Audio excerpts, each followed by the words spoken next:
بسم اللہ الرحمن الرحیم۔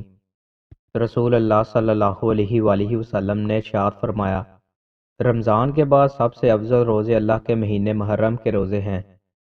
رسول اللہ صلی اللہ علیہ وآلہ وسلم نے ارشاد فرمایا، اگر اللہ کسی کے ساتھ بھلائی کرنا چاہتا ہے تو اسے دین کی سمجھ عطا کرتا ہے۔ رسول اللہ صلی اللہ علیہ وآلہ وسلم نے ارشاد فرمایا، درود شریف تمہارے سب غموں کے لیے کافی ہوگا اور اس سے تمہارے گناہ بخش دیے جائیں گے۔ رسول اللہ صلی اللہ علیہ وآلہ وسلم نے ارشاد فرمایا، آدمی اپنے اچھے اخلاق کی وجہ سے رات کو قیام کرنے والے اور دن کو روزہ رکھنے والے کے درجات کو پا لیتا ہے۔ رسول اللہ صلی اللہ علیہ وآلہ وسلم نے ارشاد فرمایا، جو شخص روزے کی حالت میں بھول کر کھائے تو وہ اپنا روزہ پورا کر لے، کیونکہ اللہ ہی ہے جس نے اسے کھانا کھلایا اور پینے کے لیے دیا۔ رسول اللہ صلی اللہ علیہ وآلہ وسلم نے ارشاد فرمایا، جو شخص رمضان کی راتوں میں ایمان کے ساتھ اور ثواب کی نیت سے قیام کرتا ہے اس کے پچھلے گناہ بخش دیے جاتے ہیں۔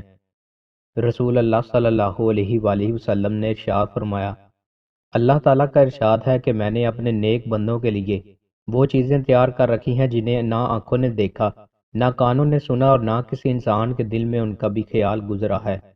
تین نعمتیں پاس ہیں تو انہیں غنیمت سمجھو۔ رسول اللہ صلی اللہ علیہ وآلہ وسلم نے ارشاد فرمایا، تم میں سے جس نے اس حال میں صبح کی کہ اس کا جسم صحیح سلامت ہو، اس کی جان امن و امان میں ہو اور دن بھر کا کھانا بھی اس کے پاس ہو، تو سمجھو پوری دنیا جمع کر کے اسے دے دی گئی۔